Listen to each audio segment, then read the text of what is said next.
Now that I have your attention, I'd like to introduce you to the co-owner of the Hive Bakeshop here in Brunswick, Maryland, Bekah Ontiveros.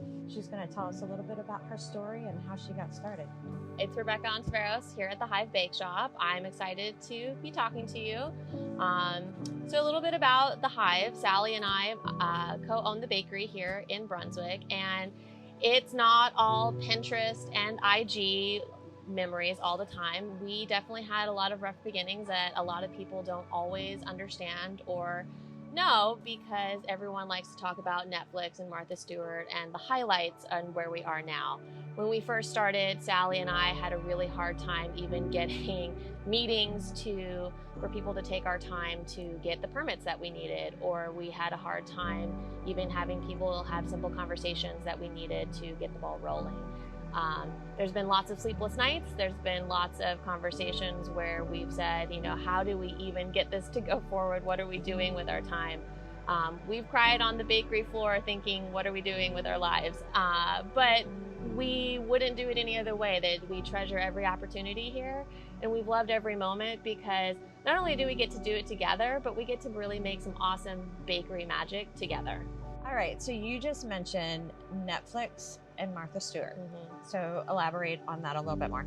Well, they're kind of almost like oopsie daisy things, and I think everyone kind of just really tries hard for that, but it really happened in an organic kind of way. So the reason we got on Martha Stewart was I was playing around with some of my sugar work here at the bakery, and at the time cocoa bombs were all the fad. I'm sure you know. Yes, yeah. So we were thinking, well, what if we did them with sugar and did them with tea? So I was in the kitchen and I made these things called tea bombs, and some blogger somewhere found them and was like, yeah, these are the next big trend. And soon enough, they were all over Martha Stewart, and it was incredible because, she's like the goddess of baking, Yeah, right, exactly. And it's funny because we had seen it on Better Homes and Gardens already, and literally a friend of mine messaged me. She's like, "You're on Martha Stewart." I actually had no idea. You had no idea I had that no she was idea that she was gonna feature it.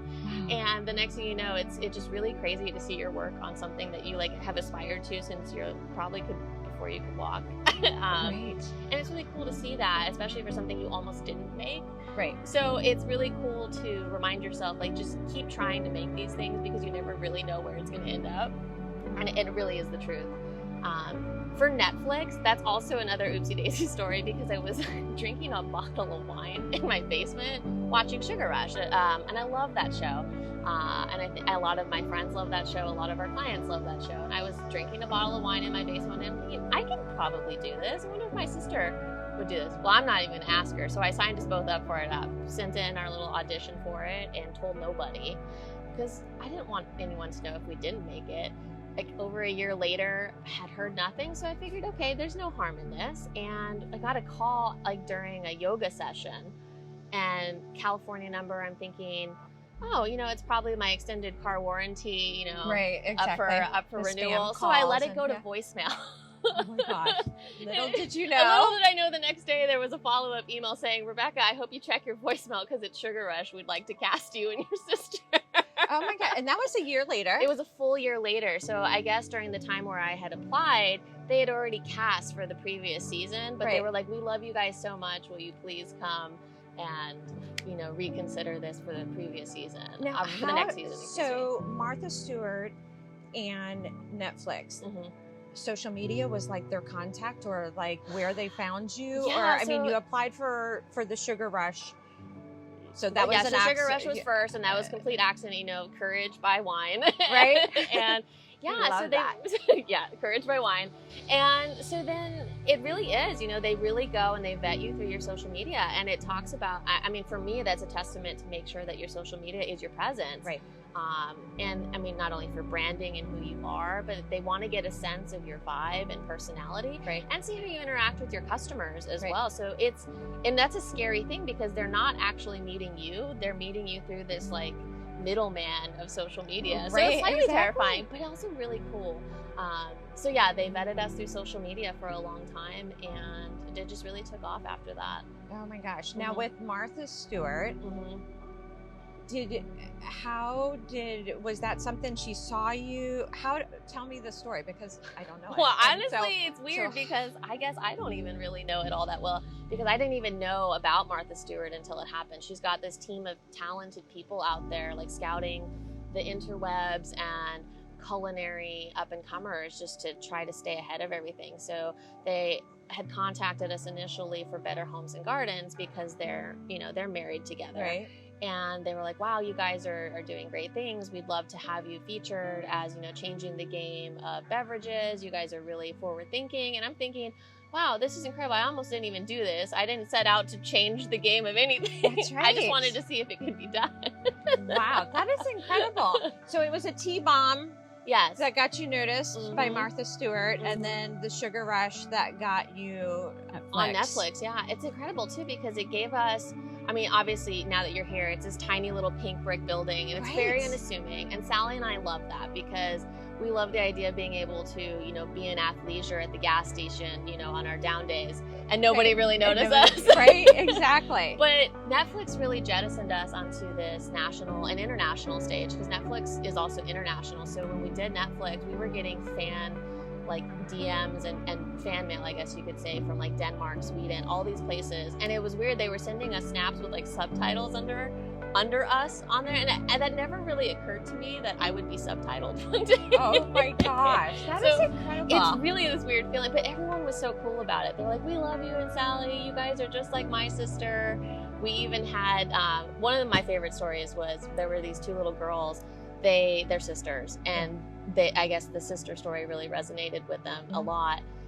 We had pink hair on the show at the time, and so they Kool-Aid dyed their hair so that they could look like us on the show while they were watching Sugar Rush. It was the most adorable thing. So they just sent us photos of that. It was adorable. For me, that was the highlight of the whole show.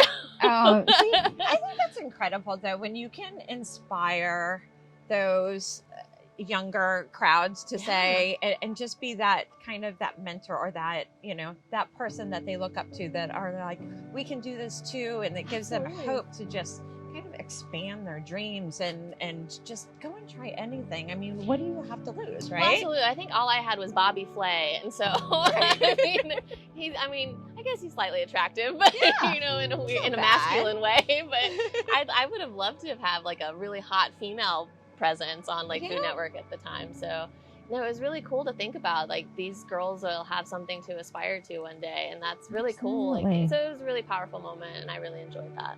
This is truly an inspiration to know that you don't always have to go down the path. I went to college for dental hygiene, and I was in the dental field for 12 years, and then I went into real estate, and I never thought that this is where I would be, or this is what I love. And I always tell people, do what you love, and you'll never work a day in your life. Everybody always says that, and it sounds so cliche, but it's so true, because it doesn't matter if you're making millions of dollars or if you're getting noticed here and there.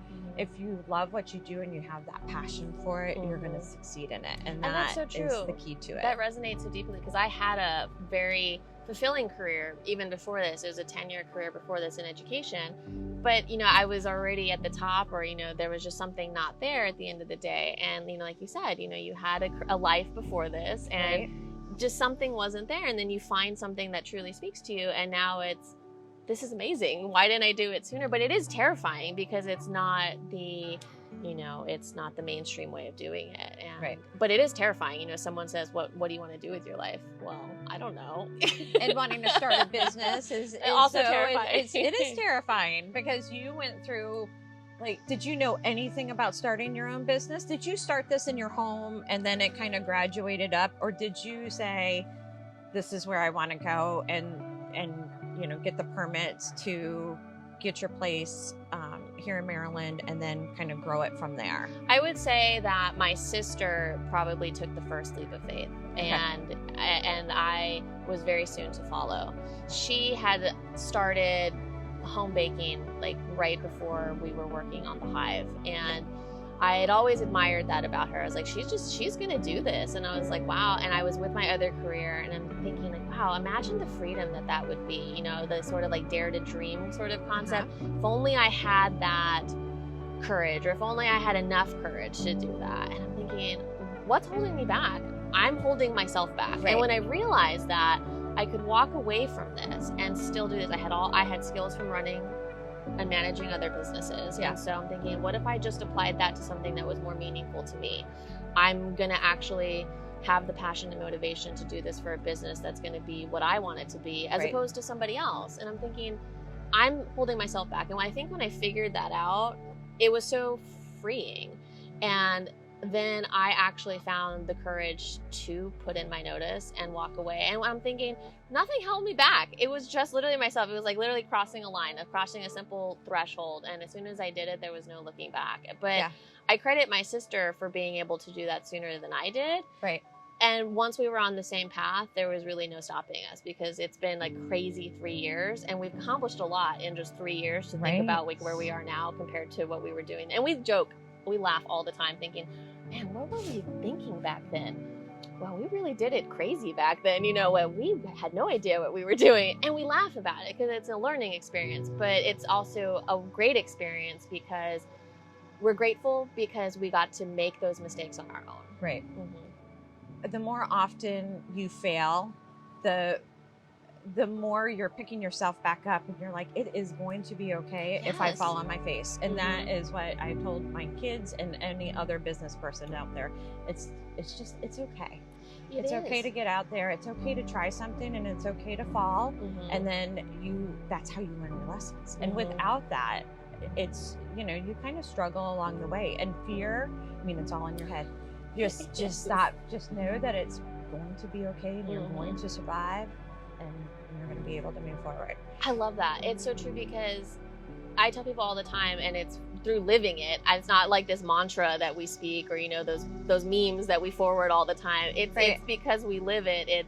You can't be afraid to fail. And Sally and I are like living embodiments of that, because we fail probably at least 10, 20 times a day on something or another. And we learn, oh, I would like to change this way, so I fail a little bit less tomorrow on this, or maybe I don't want to fail like that ever again, so I won't do that this way. Right. But that's the only way you're going to do it. And if you're always afraid to fail, Mhm. you're always going to be held back. You'll accomplish nothing. Right. And when you realize that, you become so much more powerful, because when you're really just holding yourself back, again, like we were saying earlier. Yeah. And it's just so incredible to free yourself of that when you can just move forward. So one last thing, Mhm. what piece of advice would you give those small business owners, or those who are thinking about becoming a small business owner? What's the best piece of advice that you can give to them? I've learned a lot in the short amount of time that we've had this business, but I've also been fortunate to learn from other people. What I would probably say is the largest piece of advice that I value: know that you're going to get a lot of advice in the beginning from a lot of people. There's going to be a lot of input, and they are all going to mean well. And some of the advice is going to be really profound, and some of it's going to be, we're going to put that away for later use. You don't have to take every piece of advice that comes your way. And what I mean by that is, you need to find what works for you and your brand. Right. Because what's going to work for my bakery is not going to work for every other bakery, because that's not the image or the brand or the style that I want to be. That doesn't make it bad advice. It doesn't make it wrong advice. I need to decide what's going to work for myself, for the Hive, and so forth. And I need to be able to know what that is.